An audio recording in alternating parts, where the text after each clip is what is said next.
बहमई हत्याकांड को अंजाम देने के बाद रत्ती भर भी अफसोस नहीं करने वाली फूलन देवी का जन्म 15 अगस्त 1963 में उत्तर प्रदेश के जालौन जनपद के एक छोटे से गांव गोराह में हुआ था। इसी गांव से उनकी कहानी भी शुरू होती है। फूलन देवी के चचेरे भाई मायादीन ने फूलन को महज 11 वर्ष की उम्र में गांव से बाहर निकालने के मकसद से उनकी शादी पुट्टीलाल नाम के बूढ़े आदमी से करवा दी थी। फूलन के पति ने शादी के तुरंत बाद ही उनके साथ दुराचार किया और उसे प्रताड़ित करने लगा। रेप और प्रताड़ना से परेशान होकर फूलन ने अपने पति का घर छोड़ दिया और वापस माँ बाप के पास आकर रहने लगी। यहाँ फूलन ने मजदूरी करना शुरू किया। फूलन देवी तब महज 15 साल की थी जब कुछ दबंगों ने घर में ही उनके माँ बाप के सामने उसके साथ गैंगरेप किया। इसके बावजूद भी फूलन देवी के तेवर कमजोर नहीं पड़े। सामूहिक बलात्कार की पीड़ा से गुजरते हुए फूलन देवी की जिंदगी बद से बदतर हो गई, जिसके बाद वह महज 16 साल की उम्र में डाकू बन गई।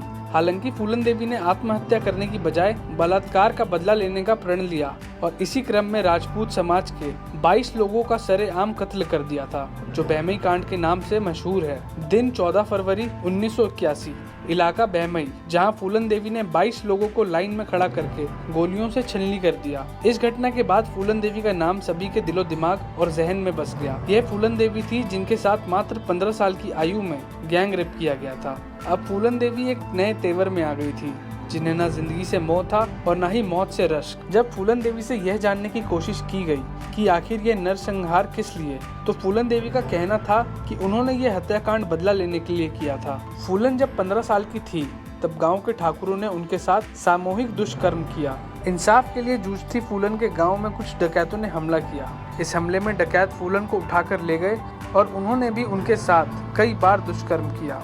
इसके बाद वहीं पर फूलन की मुलाकात विक्रम मल्लाह से हुई और इन दोनों ने मिलकर अलग डाकुओं का गिरोह बनाया।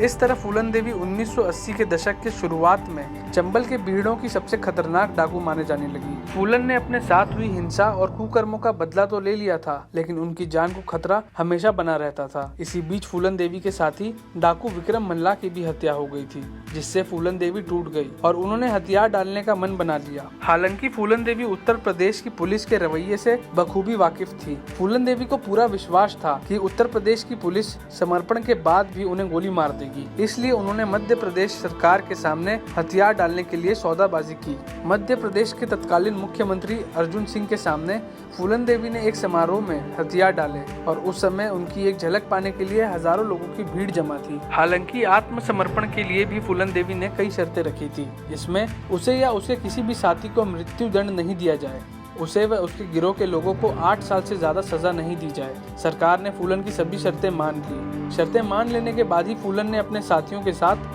आत्मसमर्पण किया था, लेकिन फूलन देवी को 11 सालों तक बिना किसी मुकदमे के जेल में रखा गया। इसके बाद साल 1994 में आई मुलायम सरकार ने फूलन को रिहा किया और 2 साल बाद 1996 में फूलन देवी ने समाज पार्टी के टिकट पर उत्तर प्रदेश के मिर्जापुर सीट से लोकसभा चुनाव लड़ा और वो जीतकर संसद पहुंच गई। इसके बाद खुद को राजपूत गौरव के लिए लड़ने वाला योद्धा बताने वाले शेर सिंह राणा ने साल 2001 में दिल्ली में फूलन देवी की उनके आवास पर गोली मारकर हत्या कर दी थी। फूलन देवी की लोकप्रियता और उनके संघर्ष की कहानी को बयां करने के मकसद से 1994 में फूलन के जीवन पर शेखर कपूर ने बैंडिट क्वीन नाम की फिल्म भी बनाई, जिसे खूब लोकप्रियता मिली।